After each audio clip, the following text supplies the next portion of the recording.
Hello guys, അപ്പോൾ തുടങ്ങാം. This is ബൊഗ്വേ ചാനൽ. അപ്പോൾ 2026 എക്സ്പെക്റ്റഡ് റിലീസായിട്ട് ഒരു പാൻ ഇന്ത്യൻ ചിത്രം വരുന്നുണ്ട്. ആരുടെ എന്നല്ലേ? From the director of Arjun Reddy, Kabir Singh and Animal. ഇപ്പൊ നിങ്ങൾ മനസ്സിലാക്കണം ആരാണെന്ന്. സന്ദീപ് റെഡ്ഡി വാങ്ങ. ഇനി നായകനായി ആരെന്നല്ലേ? നിങ്ങൾക്ക് അതും അറിയാം. ദ റബൽ സ്റ്റാർ, നിങ്ങളെ ദിനോസർ എന്ന് വിളിക്കുന്ന പ്രഭാസ് ദ ഡാർലിംഗ് ആണ് നായകനായി എത്തുന്നത്. രണ്ടുപേരും ഒരുമിക്കുന്ന ഒരു സിനിമ, മിക്കവാറും ഒരു കൾട്ട് ക്ലാസിക് മാസ്റ്റർ പീസ് ഒരുങ്ങുകയാണ് ഗൈസ്. അപ്പോൾ എക്സ്പെക്റ്റഡ് റിലീസ് 2026 ആണ് ഈ വർഷം. കണ്ടറിയാം എപ്പോഴാണ് റിലീസ് ചെയ്യുന്നത്. ആൻഡ് അവർ ഹാപ്പി ന്യൂ ഇയറിന് ഒരു പോസ്റ്റർ ഫസ്റ്റ് ലുക്കായിട്ട് റിലീസ് ചെയ്തിട്ടുണ്ട്. പിന്നെ ആ സിനിമയുടെ പേര് നേരത്തെ തന്നെ റിവീൽ ചെയ്തിട്ടുണ്ടായിരുന്നു, എല്ലാവർക്കും അറിയാം. സ്പിരിറ്റ് എന്നാണ് സിനിമയുടെ പേര്. അപ്പോൾ ഇപ്പോൾ ആ ഒരു ഒഫീഷ്യൽ ഫസ്റ്റ് ലുക്ക് റിലീസ് ചെയ്തിട്ടുണ്ട് സ്പിരിറ്റിൻ്റെ. ആൻഡ് അതിൽ പ്രഭാസും മൈക്കിൾ ജാക്സന്റെ മുടി എന്നാണ് എല്ലാവരും പറഞ്ഞേക്കുന്നത്. അവർ നീളമുള്ള നല്ല കിടിലൻ മുടി ആൻഡ് താടിയൊക്കെ ബേഡൊക്കെ വെച്ച് നല്ല സൂപ്പറായിട്ട് കണ്ണാടിയൊക്കെ ഇട്ട് ഒരു കിടിലൻ ഓറ പിക്ക് തന്നെയാണ് അവർ ഫസ്റ്റ് ലുക്കായിട്ട് റിലീസ് ചെയ്തിട്ടുള്ളത്. അതിൻ്റെ കൂടെ തൃപ്തി ദിംരിയാണ് നായികയായിട്ടുള്ളത്. ആ പോസ്റ്ററിലും തൃപ്തി ദിംരിയും ഉണ്ട്. ആൻഡ് ഈ സിനിമയിലാണ് ദീപിക പടുകോൺ എന്തോ ഇഷ്യൂ ആയിട്ട് വേണ്ടാന്നോ അങ്ങനെ എന്തോ മാറ്റിയത്. അതായത് ഈ സീനും കാര്യങ്ങളും, അതോ ഫണ്ട് ഇഷ്യൂ അങ്ങനെ എന്തോ ഒരു ടോപ്പിക് മുമ്പ് റൂമറും ഗോസിപ്പൊക്കെ ഉണ്ടായിരുന്നു. പിന്നെയാണ് ദീപിക പടുകോനെ മാറ്റിയിട്ട് തൃപ്തി ദിംരിയെ നായികയായിട്ട് എത്തുന്നത്. തൃപ്തി ദിംരി അനിമൽ സിനിമയിലും അഭിനയിച്ച നായികയാണ്. അപ്പോൾ ഈ സിനിമ തീർച്ചയായിട്ടും നേരത്തെ സംസാരിച്ച പോലെ ഒരു കോപ്പ്, ഒരു പോലീസ് ഒരു ഡ്രാമ, ഒരു പോലീസ് ആക്ഷൻ ഡ്രാമ എന്നൊക്കെയാണ് സംസാരങ്ങളൊക്കെ ഉള്ളത്. ആൻഡ് എങ്ങനെയാണ് സിനിമ വരുന്നതെന്ന് അറിയില്ല. പക്ഷെ എനിക്ക് ഫസ്റ്റ് ലുക്ക് കണ്ടിടത്തോളം എനിക്ക് പറയാനുള്ളത് എന്തായാലും എ-റേറ്റഡ് പടം തന്നെയാണ്. ഈ അനിമലയൊക്കെ പോലെ വെട്ടുകുത്തൊക്കെ ഒരുപാടുള്ളൊരു സിനിമ തന്നെ ആയിരിക്കും. കാരണം ആ ഫസ്റ്റ് ലുക്ക് പോസ്റ്റർ നിങ്ങൾക്ക് ശ്രദ്ധിച്ചറിയാം. പ്രഭാസിൻ്റെ ശരീരമാകെ മുറിവുകളും ബാൻഡേജൊക്കെ ഒട്ടിച്ചൊക്കെ വെച്ച് ആ ഒരു ഓറ പീക്ക് ചെയ്യുന്നുണ്ട്. മിക്കവാറും ഓറ ഫാമിങ് തന്നെയാണെന്ന് തോന്നുന്നത് സിനിമ. ആൻഡ് ഈ രണ്ടുപേരുടെ കൂട്ടുകെട്ട്, അതായത് സന്ദീപ് റെഡ്ഡി വാങ്ങിക്ക് ഒരു നായകനെ കിട്ടിയാൽ എങ്ങനെ ചെയ്യുമെന്ന് നിങ്ങൾ ഈ വന്ന സന്ദീപ് റെഡ്ഡിയുടെ കഴിഞ്ഞ 3 ചിത്രങ്ങളിൽ കണ്ടതാണ്.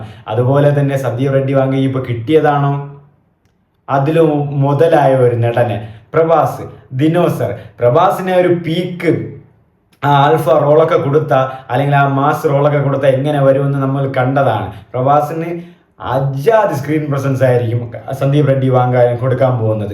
അജാതി സ്ക്രീൻ പ്രസൻസ് ആയിരിക്കും. കാരണം പുള്ളിയുടെ ആ ഒരു നറേഷന്, സന്ദീപ് റെഡ്ഡി വാങ്ങയുടെ പുള്ളിയുടെ ഒരു നറേഷന്, അല്ലെങ്കിൽ പുള്ളി ആ ഒരു നായകന് കൊടുക്കുന്ന ആ ഒരു ഓറ, അല്ലെങ്കിൽ സ്വാഗ്, അല്ലെങ്കിൽ ആറ്റിറ്റ്യൂഡ്, അല്ലെങ്കിൽ സ്ക്രീൻ പ്രസൻസ്, അല്ലെങ്കിൽ ആ ഒരു ക്യാരക്ടർ ഡെവലപ്മെന്റ് ബിൽഡപ്പ് ഒക്കെ എന്ന് പറയുന്നത് അന്യായമാണ്.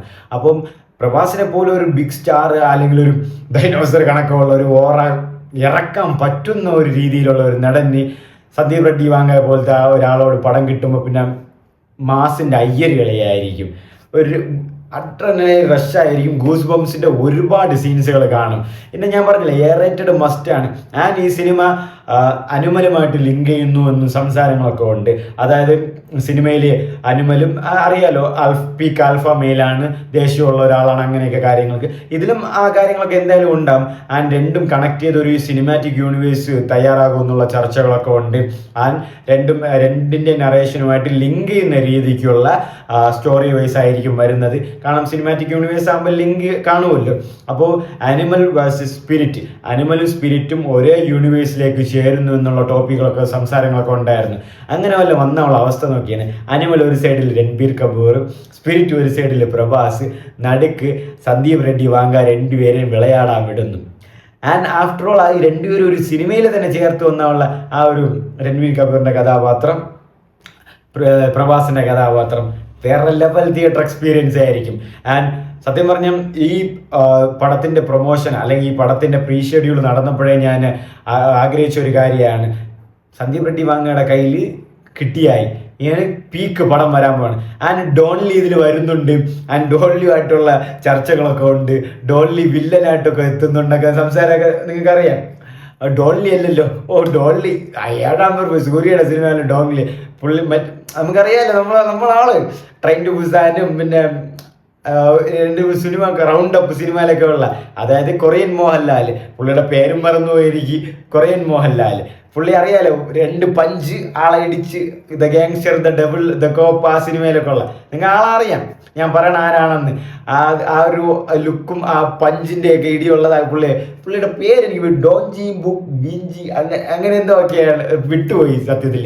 ആൻഡ് പുള്ളി വില്ലനായിട്ട് വരുന്നു. ആൻഡ് പുള്ളി ഒരിക്കലും ഇതുപോലെ പ്രഭാസിന്റെ സിനിമയുടെ സ്റ്റോറി, അതായത് സ്പിരിറ്റിന്റെ ആണ് അത്, ഏതൊരു സ്റ്റോറി ഇൻസ്റ്റഗ്രാമിൽ പോസ്റ്റ് ചെയ്തിട്ടുണ്ടായിരുന്നു. അപ്പോഴാണ് എല്ലാവരും എന്താക്കിയാണെന്നൊക്കെ. അങ്ങനെ വില്ലനായിട്ട് വരുന്നുള്ള ടോക്ക്, അതോ അത് റൂമറാണോ, അത് വല്ലൊരു ഹാക്ക് ചെയ്താണ് എന്നുള്ള ടോപ്പിക് വരെ ഉണ്ടായിരുന്നു. ഇനി അത് ഉള്ളതാണോ ഇല്ലാത്തോ എന്നൊക്കെ കണ്ടറിയണം ഗൈസ്. പിന്നെ വിവേക് ഒബ്രോയ് ഉണ്ട്. വിവേക് ഒബ്രോയ് വില്ലൻ വേഷത്തിലായിരിക്കണം കാരണം ഈ സിനിമയിൽ വിവേക് ഒബ്രോയ് ഉണ്ടെന്നൊക്കെ അറിയുന്നു. പിന്നെ വേറെയും പ്രകാശ് രാജ്, കാഞ്ചൻ, അങ്ങനെ കുറേ അഭിനേതാക്കളുണ്ട് സിനിമയിൽ. അപ്പോൾ മൊത്തത്തിൽ ഒരു വൺ മാസ്റ്റർ പീസ് പടം വരാൻ പോവുകയാണ്. കാരണം ഇനി കൺഫേം ഒന്ന് അത് റേറ്റഡ് പടം തന്നെ ആയിരിക്കും. വയലൻസ് ഒക്കെ അധികമായിരിക്കും, അതായിരിക്കും. പിന്നെ 3-3.25 മണിക്കൂർ കാണും, അത് മസ്റ്റ് ആയിരിക്കും. എനിക്ക് തോന്നുന്നത് അങ്ങനെയാണ്, മസ്റ്റ് ആയിരിക്കും. പിന്നെ ദിനോസർ, പ്രഭാസിന്റെ അന്യായ സ്ക്രീൻ പ്രസൻസും മാസ് സീനുകളും കാര്യങ്ങളും കോറായില്ലായിരിക്കും. പ്രഭാസിന്റെ ആ ലുക്ക് കൊള്ളാം. അതിൽ എനിക്ക് തോന്നുന്നു വെയിറ്റ് കുറഞ്ഞതായിട്ടും തോന്നുന്നുണ്ട്, ഒരു സ്കിന്നി ആയിട്ടിരിപ്പുണ്ട്. പിന്നെ അറിയാലോ, ആ ദേഹത്ത് മുഴുവന് ബാൻഡേജും മുറിവുകളും വേദനകളൊക്കെയാണ്. അപ്പം അത് തന്നെ പടം ഫുൾ വയലൻസ് തന്നെ ആയിരിക്കും. പിന്നെ തൃപ്തി ദിംബ്രി എനിക്ക് തോന്നുന്നു, തൃപ്തി എന്ന് പേര്, തൃപ്തി ദിംബ്രി എനിക്ക് തോന്നുന്നു അനിമലിന്റെ സെയിം ഇത് തന്നെ ആയിരിക്കും.